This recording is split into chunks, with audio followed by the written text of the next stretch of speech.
بسم اللہ الرحمن الرحیم. السلام علیکم زینب. وعلیکم السلام. زینب اب ہم کنٹینیو کریں گے سورہ النساء جو 5ویں جز میں آتی ہے, ٹھیک ہے, المحسنات میں, ٹھیک ہے, اس کے بارے میں بتائیں گے. تو اس میں زینب اللہ تعالیٰ نے فیملی سٹرکچر کے بارے میں بتایا کہ فیملی کا کس طرح کا سٹرکچر ہے. جو مین ہوتے ہیں نا وہ ہیڈ ہوتے ہیں, وہ فیملی کے ہیڈ ہوتے ہیں, ٹھیک ہے. جس طرح بابا ہیں تو بابا کی ذمہ داری ہے نا, بابا ساری چیزیں کرتے ہیں اور ساری چیزیں آپ لوگوں کو لا کے دیتے ہیں, ٹھیک ہے. تو اللہ تعالیٰ نے مین کو جو ہے وہ بڑا رینک دیا ہے وومن سے, ٹھیک ہے. کچھ لوگ کہتے ہیں نا مین اور وومن, تو فیملی سٹرکچر میں مین کا جو ہے وہ بڑا رینک ہے, وہ ہائر ہے, ٹھیک ہے. اور پھر اللہ تعالیٰ نے بتایا ہے کہ دیکھیں اب اس میں جو اوبیڈینٹ اچھی جو لڑکیاں ہوتی ہیں وہ اوبے کرتی ہیں, یعنی جو ان کا ہیڈ جو بابا یا جو کسی کے جو ہسبینڈ جو کہیں گے تو اس پہ مسٹ ہے کہ وہ ان چیزوں کو مانے, وہ ان سے بحث نہ کرے, ٹھیک ہے. اور پھر اس میں جسٹس کا ذکر ہے, انصاف کا ذکر ہے, اور فیور کا آیا ہے کہ یعنی بیسیکلی انصاف تو یہ ہے نا کہ آپ یوں کرو گے کہ بیسیکلی کسی کا بھی حق نہ مارو, جو جس کا رائٹ ہے وہ اس کو دیا جائے, ٹھیک ہے. کسی کی چیز آپ کے پاس ہے تو آپ اس کو دے دیں, ٹھیک ہے. اور اس سے لوگوں کی چیزیں بہتر ہوں گی. جہاد کا ذکر آیا ہے اس میں, اور جہاد میں نا سب سے امپورٹنٹ چیز پتہ ہے کیا ہے, آپ کو ڈیتھ سے نہیں ڈرنا چاہیے, آپ کو مرنے سے نہیں ڈرنا چاہیے. اللہ تعالیٰ دیتے ہیں. اللہ تعالیٰ, ہاں اللہ تعالیٰ, دیکھو جو اللہ تعالیٰ کی راہ میں کرے گا اور جو جہاد اور مطلب اللہ تعالیٰ کی اس میں بھی بہتری ہے. بالکل. اور اس میں بہت امپورٹنٹ چیز یہ ہے کہ یہ ضروری نہیں ہے کہ کوئی جہاد میں جائے تو وہ مر جائے, ٹھیک ہے, ہو سکتا ہے وہ بچ کے آ جائے. جہاد کیا ہوتا ہے؟ اللہ تعالیٰ کی راہ میں جو نکلتے ہیں, لڑتے ہیں اللہ کے راہ میں, ٹھیک ہے نا. اور یہ بھی ضروری نہیں ہے کہ کوئی جہاد میں نہ جائے, کیا پتہ گھر پہ اس کو موت آ جائے اور گھر پہ مر جائے, ہے نا. یہ تو اللہ میں کو پتہ ہے نا. تو یہ بتایا گیا. اور پھر اس میں بتایا گیا کہ جو میں نے آپ کو بتایا تھا نا ایک ٹائپ کے پیپل ہم نے پڑھے تھے سورہ بقرہ میں, منافقین جو ہپوکریٹس ہوتے ہیں. ہپوکریٹس وہ ہوتے ہیں کہ وہ دل میں کچھ رکھتے ہیں اور منہ پہ کچھ کہتے ہیں, آپ کو کچھ اور کہیں گے لیکن اندر میں سے کچھ اور سوچ رہے ہوں گے. تو ان کو یہاں پہ اللہ تعالیٰ نے مطلب ان کو کنڈیم کیا, یعنی ان سے آپ کو ان پہ ٹرسٹ نہیں کرنا چاہیے. یہ کوشش کریں گے کہ آپ کو مطلب صحیح راستے سے ہٹا کے غلط راستے پہ لے جائیں. تو you have to be careful, okay, extremely careful. There are such people out there, ایسے لوگ ہوتے ہیں ارد گرد, ٹھیک ہے, جو ہپوکریٹس ہوتے ہیں.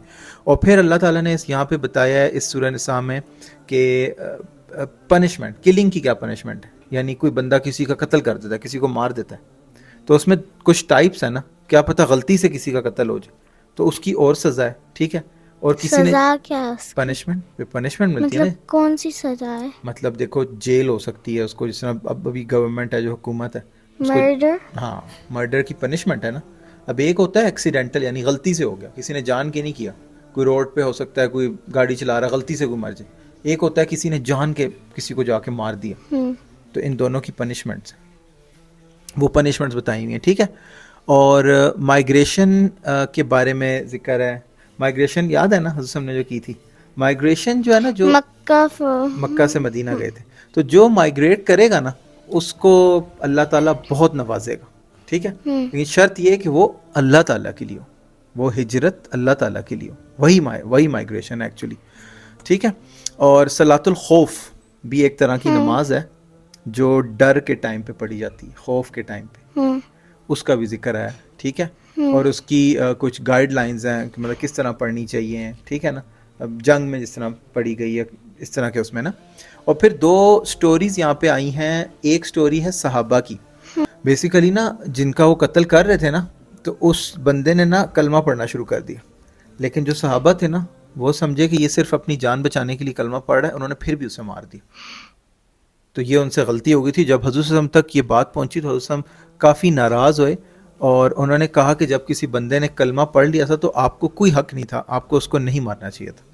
پھر یہاں پہ ایک ہپوکریٹ کا ذکر ہے, یہی جو بھی پہلے بات آئی نا, ایک ہپوکریٹ کا ذکر ہے. اس کا کیا ذکر ہے کہ اس ہپوکریٹ نے کیا کیا تھا, وہ مسلمان تھا, اس نے چوری کی, ٹھیک ہے, ایک کسی کے گھر سے چوری کی, اور وہ جو چوری کیے ہوئے آئٹم تھے نا وہ ایک یہودی, ایک جوئش کے گھر جا کے رکھ دی. کیا اس کو پھنسانا چاہتا تھا نا. تو جب حضرت صلی اللہ علیہ وسلم تک بات پہنچی اور بیسیکلی حضرت صلی اللہ علیہ وسلم ڈیسیجن لینے لگے تھے, اس کو مطلب پنشمنٹ دینے لگے تھے, تو اللہ تعالیٰ کی آیتیں اتر گئی. اللہ تعالیٰ نے قرآن کی آیتیں اتار دی اور بتایا کہ یہ جو جوئش ہے یہ چور نہیں ہے, چور یہ منافق ہے, یہ بندہ ہے, اور پھر بعد میں جا کے وہ کھلا کافر ہو گیا تھا.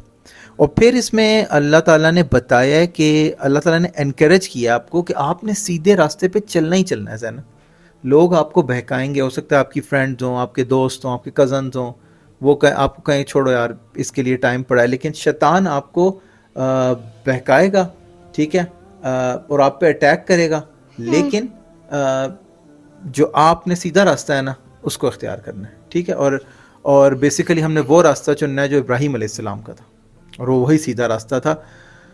تو یہ تو ہو گیا ہمارے سارے ٹاپکس پارٹ 5 کے, 5. ٹھیک ہے. اور سورہ نساء ابھی کنٹینیوڈ ہے, پارٹ 6 میں بھی جائے گی. کوئی کوشچنس, کوئی چیز نہ سمجھ آئی ہو؟ نہیں.